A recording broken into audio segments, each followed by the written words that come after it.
Hello friends, welcome back to Neetu's world. మన subscribers అందరూ బాగున్నారండి. ఐ హోప్ బాగున్నారని చెప్పి అనుకుంటున్నాను. బాగుండాలి కూడా. ఓకే అండి, నేను కరివేపాకు చట్నీ చేశానండి. సో అది ఎలా చేయాలి అని ప్రాసెస్ చెప్పే ముందు దానివల్ల మనకి వచ్చే హెల్త్ బెనిఫిట్స్ ఏంటి అనేది చెప్తానండి. మన పెద్దవాళ్ళు నార్మల్గా ఏంటంటే కరివేపాకు చాలా మంచిది అని సింపుల్గా చెప్తారు, కానీ ఎందుకు మంచిది అనేది మాత్రం చెప్పరు.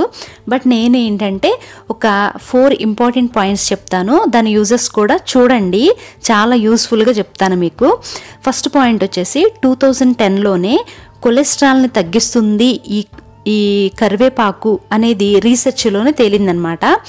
మెయిన్ ఏంటి అంటే మనం ఎంతవరకు అయితే చేస్తున్నాం ఆ వర్క్కి సరిపడా ఫుడ్ తీసుకుంటే ఓకే ఈక్వల్గా ఉంటుంది. ఒకవేళ మనం వర్క్ చాలా తక్కువ చేస్తా ఫుడ్ ఎక్కువ తింటే రిమైనింగ్ ఎనర్జీ వచ్చేసి కొలెస్ట్రాల్గా కన్వర్ట్ అవుతుంది. ఇది బ్లడ్లో ఉండటం వలన కొంతమందికి లివర్లో కొలెస్ట్రాల్, హార్ట్ చుట్టూతో కొలెస్ట్రాల్ వచ్చి హార్ట్ అటాక్ డిసీజెస్ అలా వస్తాయి కదా. సో ఆ కొలెస్ట్రాల్ని తగ్గిస్తే మోస్ట్లీ మనకి చాలా వరకు హెల్త్ బాగైనట్టే అన్నమాట. ఇది ఫస్ట్ పాయింట్. ఇంకా పోతే సెకండ్ పాయింట్ వచ్చేసి 2013లో ఆల్జీమర్ డిసీజ్ని క్లియర్ చేస్తుంది అని చెప్పి రీసెర్చ్లో తేలిందండి. అంటే ఏంటంటే మన బ్రెయిన్ సెల్స్లో కొన్ని ఇన్ఫెక్షన్స్, వాపులు ఇలాంటివి వస్తే దాన్ని ఆల్జీమర్ డిసీజ్ అంటారనమాట. సో ఈ కరివేపాకులో ఉన్న కెమికల్ ఏంటంటే యాంటీ ఆక్సిడెంట్గా పనిచేస్తుంది. చిన్నప్పటి నుంచి యాంటీ ఆక్సిడెంట్స్ దానిలో ఉన్నాయి దీనిలో ఉన్నాయి అని చెప్తారు, కానీ అంటే ఏంటి అంటే సింపుల్గా ఒక ఎగ్జాంపుల్ చెప్తానండి. ఇప్పుడు మనం ఇంట్లో కాపలాగా దొంగలు రాకుండా కుక్కను పెంచుకుంటాను కదా. సో దానివల్ల ఏంటంటే దొంగలు వస్తున్నారు అనే విషయం ఆ కుక్క అరవటం వల్ల మనకు తెలుస్తుంది. లేదు ఇంకేమన్నా చిన్న చిన్న పావులు లాంటివి ఏమన్నా ఉంటే అవి లోపలికి ఎంటర్ అవ్వకుండా మ్యాక్సిమం మనల్ని ఆ డాగ్స్ అయితే ప్రొటెక్ట్ చేస్తాయి కదా. అదేవిధంగా మన బాడీలోకి బ్యాక్టీరియా, వైరస్ ఇలాంటివి యాంటీజెన్స్ అనేది ఎంటర్ అవ్వకుండా మన బాడీలో యాంటీ ఆక్సిడెంట్స్ పోరాడి జబ్బులు రాకుండా ఉంచుతాయి అన్నమాట. అలాంటి యాంటీ ఆక్సిడెంట్స్ ఈ కరివేపాకులో చాలా ఎక్కువగా ఉన్నాయండి. సో దీనివల్ల ఏం జరుగుతుందంటే క్యాన్సర్ లాంటి సెల్స్ని పెరగనివ్వకుండా మన బాడీని కాపాడుతూ ఉంటుందన్నమాట. సో ఇంత మంచి కరివేపాకులో ఇంకా బీటా కెరోటిన్స్, విటమిన్ ఏ ఎక్కువ ఉంటాయండి. ఎప్పుడైతే విటమిన్ ఏ ఎక్కువ ఉంది అంటే మన కంటి చూపు మెరుగవుతుంది, తొందరగా సైట్ రాకుండా కాపాడుతుంది. ఇంకా కరివేపాకు తినడం వల్ల తొందరగా వైట్ హెయిర్స్ అనేవి రాకుండా కూడా కాపాడుతుంది అనమాట. ఇంత మంచి హెల్త్ బెనిఫిట్స్ ఉన్న ఈ కరివేపాకు యూజెస్ తెలుసుకున్న తర్వాత తినకుండా ఉంటామా? సో రెసిపీలోకి వెళ్ళిపోదామండి. సో ఫస్ట్ అయితే కరివేపాకు నేను ఒక కట్ట తీసుకున్నానండి. వాటిని చక్కగా తీసేసిన తర్వాత ఆకులన్నీ చక్కగా వాటర్లో కడిగేసేయండి. ఇసుక లాంటివి ఏమన్నా ఉంటే కూడా నీట్గా అయిపోతాయి అన్నమాట. సో ఈ విధంగా కడిగి పెట్టేసుకున్న కరివేపాకుని ఒక ప్లేట్లో వేసేసుకుంటున్నానండి. సో వాటర్ ఏమి ఉండకుండా క్లాత్తో పొడిగా చేసినా పర్వాలేదన్నమాట. ఒక పాన్ ఒకటి పెట్టుకుందాము. అది హీట్ అయిన తర్వాత కొంచెం 1 స్పూన్ వరకు ఆయిల్ యాడ్ చేసుకుంటున్నామండి. సో ఆయిల్ హీట్ అయిన తర్వాత నేను ఇక్కడ పచ్చిమిర్చి వేసుకుంటున్నా. ఎన్ని అనేది ఒక 10 వరకు తీసుకుంటున్నానండి. 10 కన్నా ఎక్కువే తీసుకుంటున్నా, కొంచెం స్పైసీగా ఉండాలనిపించింది అనమాట. సో ఇంట్లో వాళ్ళు మంట అన్నా ఏదన్నా సరే ఇవాళ ఎలా అయినా సరే స్పైసీగా తినాలనిపించేసి నేనైతే పచ్చిమిర్చి ఎక్కువ వేసేసి చట్నీ అయితే చేస్తున్నానండి. సో చక్కగా ఏగిపోవాలన్నమాట. ఇలా ఏగిపోయిన తర్వాత ఇప్పుడు ఏం చేస్తామంటే ఆ పచ్చిమిర్చి సపరేట్ చేసేసి అదే పాన్లో ఆయిల్ లాగా ఉంటుంది కాబట్టి కరివేపాకును వేసేసుకోండి. కరివేపాకు వేసిన తర్వాత చిటపటలాడుతూ ఉంటుంది కదా. సో అలా పొగలు వస్తూ ఉంటుంది. కంగారు పడకుండా సిమ్లోనే పెట్టుకుని డ్రై రోస్ట్ చేసేసుకోండి అండి చక్కగా. ఇలా రోస్ట్ అయిన తర్వాత ఒక 70% రోస్ట్ అయ్యాక చింతపండును ఆల్రెడీ నేను నానబెట్టుకున్నది యాడ్ చేశాను అనమాట. ఒక నిమ్మపండు సైజులో ఉన్న చింతపండుని. సో చింతపండు లాస్ట్లో ఎందుకు యాడ్ చేస్తున్నాం అంటే ఫస్ట్ యాడ్ చేస్తే నల్లగా అయిపోద్ది కాబట్టి లాస్ట్లో యాడ్ చేశాను అనమాట. సో ఆకు పట్టుకుంటే ఇట్లా పొడిలాగా అయిపోవాలి, అప్పుడు ఏగిపోయినట్టు. సో కరివేపాకు, చింతపండు పక్కన పెట్టేసుకుని అదే ప్యాన్లో 1 స్పూన్ ఆయిల్ యాడ్ చేసుకుని ఇప్పుడు ఇవన్నీ కలపాలి. ఏంటంటే జీలకర్ర, వెల్లుల్లిపాయలు, కొంచెం అంత మెంతులు, ధనియాలు, 2 స్పూన్ల వరకు నువ్వులు కూడా యాడ్ చేసుకోవాలండి. సో ఇవన్నీ కూడా సిమ్లోనే పెట్టుకుని చక్కగా రోస్ట్ చేసుకోండి. మంచి స్మెల్ వస్తుంది అనమాట ఏగిన తర్వాత. సో ఆ స్మెల్ని బట్టి ఇవి ఏగిపోయినాయి అని చెప్పేసి మాడకూడదండి. మాడితే చేదు వాసన వస్తుంది అనమాట. చేదు వాసన కాదు, చేదు టేస్ట్ వస్తుంది. సో అందుకే మాడకుండా లైట్గా సిమ్లో పెట్టుకుని ఫ్రై చేసేసుకోండి. ఇప్పుడు ఇవన్నీ అయిన తర్వాత మిక్సీ జార్ తీసుకుని మనం వేయించి పక్కన పెట్టుకున్నటువంటి పచ్చిమిరపకాయలు, నెక్స్ట్ వీటితో పాటు కరివేపాకు, చింతపండు వేయించుకున్నాం కదా, అది కూడా ఈ జార్లోనే వేసేయండి.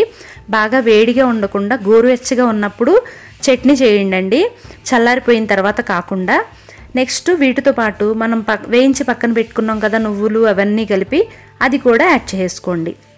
నెక్స్ట్ ఇవన్నీ యాడ్ చేసిన తర్వాత మన రుచికి సరిపడినంత ఎంత తింటామో అంతవరకు ఉప్పును కూడా యాడ్ చేసుకోండి. సో ఇవన్నీ యాడ్ చేసి కొంచెం గోరువెచ్చగా ఉండంగానే మిక్సీ జార్ మూత పెట్టేసుకుని చక్కగా మెత్తగా అయ్యేంత వరకు ఇలా చేసేసుకోండి. ఒకసారి ఇట్లా తీసి చూస్తే ఈ విధంగా ఉంది కదా. సో కరివేపాకు ఆకు దళసరిగా ఉంటుంది కాబట్టి ఎక్కువ పల్సెస్ అనేది కావాలి. ఇప్పుడు ఏంటి అంటే చింతపండు నానబెట్టిన వాటర్ యాడ్ చేస్తున్నా.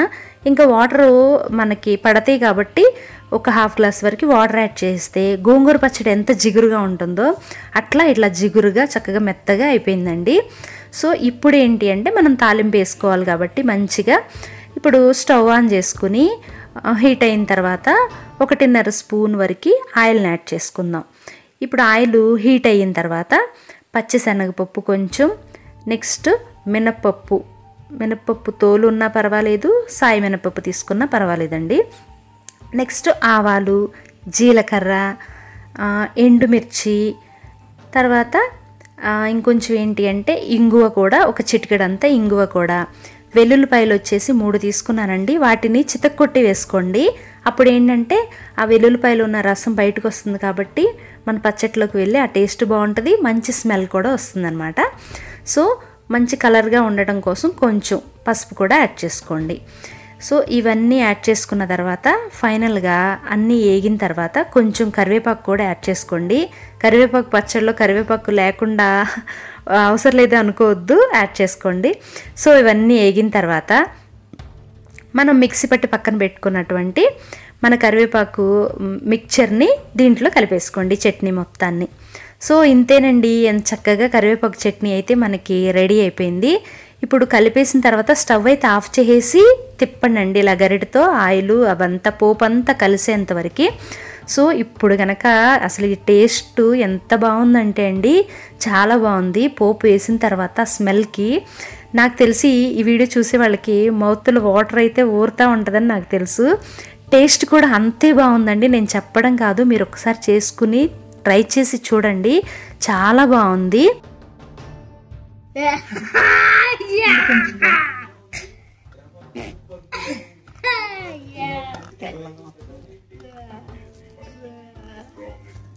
తింటావా ఇప్పుడు? నన్ను చూపించు.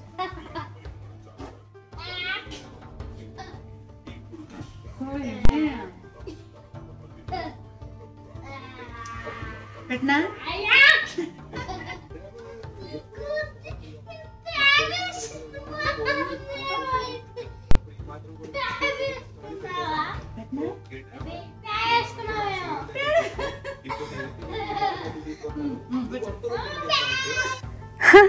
జోహిత్ ఏమంటున్నాడు అనేది మీకు ఆల్రెడీ అర్థమైపోయింది అనుకుంటండి.